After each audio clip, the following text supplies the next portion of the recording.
bay, pinalitan na natin ng bagong AC. Ito na po yung bagong AC natin. Tapos maganda na yung minor niya, tapos yung compressor niya magkapot-kapot na. So yan, napakan natin na magkapot yan yan. Magkapot yan, hihinto yan, tapos lakas dito yung buhos ng tubig. Dito mahina lang yung tubig niya. So pag hihinto yung compressor, yan lang natin, ilang minutos yan. Pagkapot nyo yan,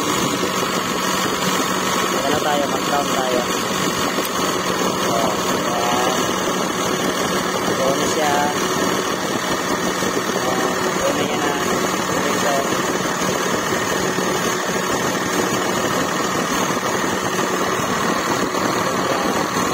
ikot na yung sa tikman. Pagkapot yun na yun.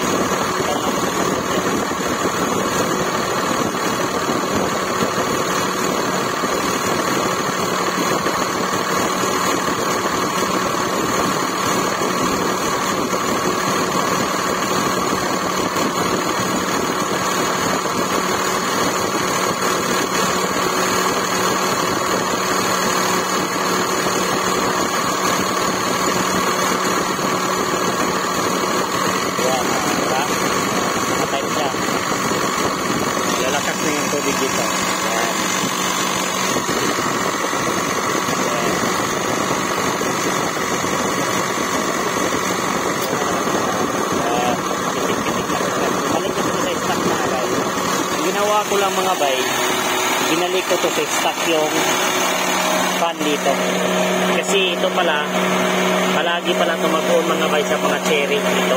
Ito is nakasabay na to sa auxiliary fan sa radiator. Ito yung extra fan sa ating aircon, kaya hindi yan mamamatay-matay mga bay, tuloy-tuloy talaga yan. Dito lang talaga siya nagkakasot, dito lang talaga siya nagkakasot sa compressor. Nakakapot yan yan.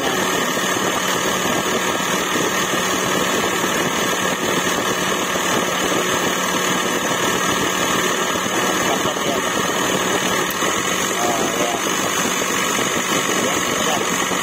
So, at least bumalik na sa stock mga bay. Nakakapot sa ating compressor.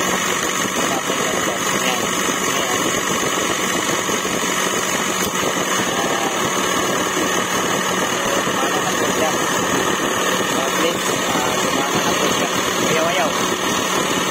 Gumana na po siya.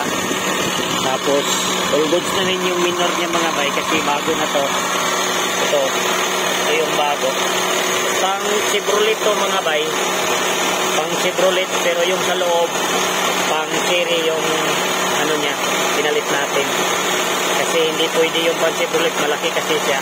So hindi gumana yung magandang minor niya. So ngayon ito na po siya, maganda na po yung minor niya. Tapos yung compressor natin kumakapat-kapat na. So gumagana na siya. So tignan natin yung temperature doon mga bay. Ayan.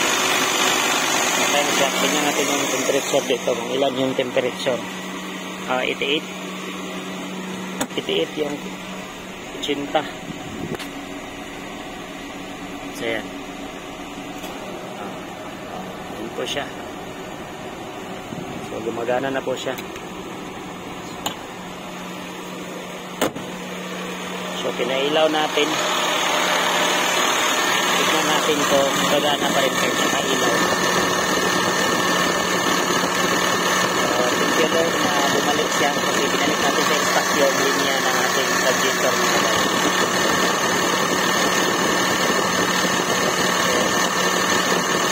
Patay natin na ilaw yung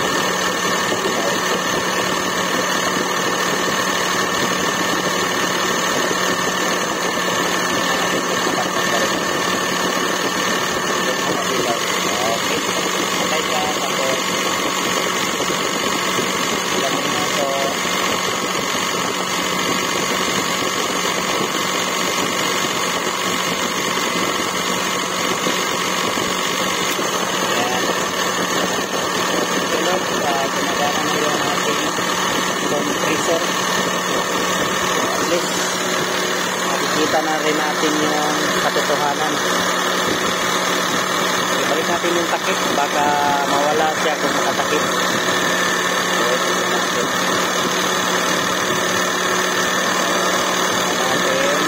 Takip.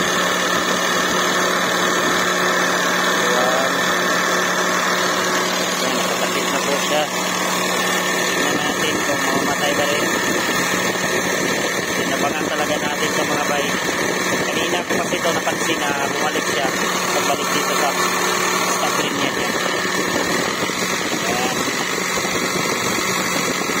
Patay siya. Success.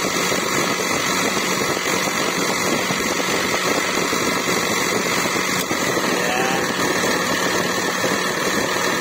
Kailangan na yung tama yung compressor natin. So, babalik na natin sa stock na kayo. Ito,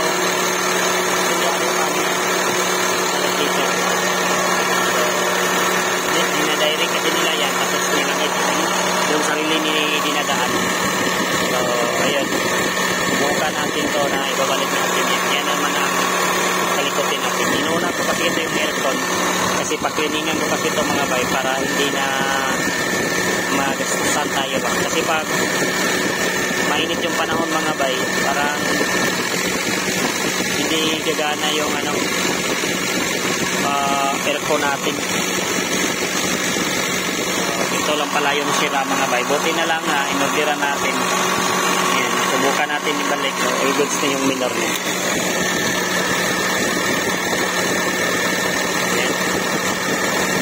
Ayan mga bay, so yan lang po ang update sa ating aircon na binalik natin sa stock. Pero ito yung extra na binili natin. Ito yung dati. Tignan ninyo yung original, no? Itong dahon, didikit yan, no? Sa lakas. Pag dito, parang hindi na siya makadikit mga bayo. Malaglag, no? Hindi gaya dito. Oh. Hindi yan malaglag. So, ito yung ginamit natin kasi ito yung bago. Ito yung malakas. May turbo to. Tapos ito yung mahina na. Kaya ito yun. Sinabay na lang natin dun sa auxiliary fan natin mga bayo. Ayan. God bless. All goods na. Ayan. Bumalik na talaga siya sa stock mga bayo. Stock na galawan. At least nakuha na natin yung tirada. Tayo lang gumawa ito. Palagyan lang natin ito ng bagong tawag nito, prion. Tapos pakilingan natin. Baka next step pupunta tayo sa kanila.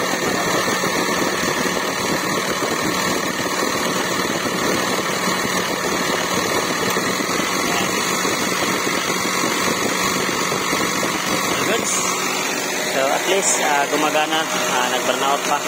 Buti na lang nakatouch tayo. Tapos yan lang, at least gumagana na yung compressor natin. Yan talaga ang tama. Dapat ito. Ito pala mga bay, dito pala sa ating ganito. Continue pala yung ikot nito. Buti na lang may tutorial tayo na nakita doon sa Cherry. Cherry ito yung ginawa niya. Ito pala is tuloy-tuloy pala to para palamigin niya yung condenser. Ayan. All goods. All goods mga bay. Please, hindi na sayang yung in-order natin dito. Kasi ito kasi yung ruda ko. Kasi bagong linis to eh. Tapos hindi tumino yung minor niya. Kaya pag-order natin ng bago, ayan, brand new to. All goods na siya. So, namamatay na naman siya. Bumalik yan niya. So, nag 15 minutes na tayo sa video mga bay. So, ayan lang ang update sa ating Cherry QQ mga bay. So, ito na naman yung tatrapahoy natin na ibabalik natin yung thermostat dito. May na-order na tayong thermostat, hindi ko pa ikinabit. Tapos, ayun na. So, update lang tayo mga bay.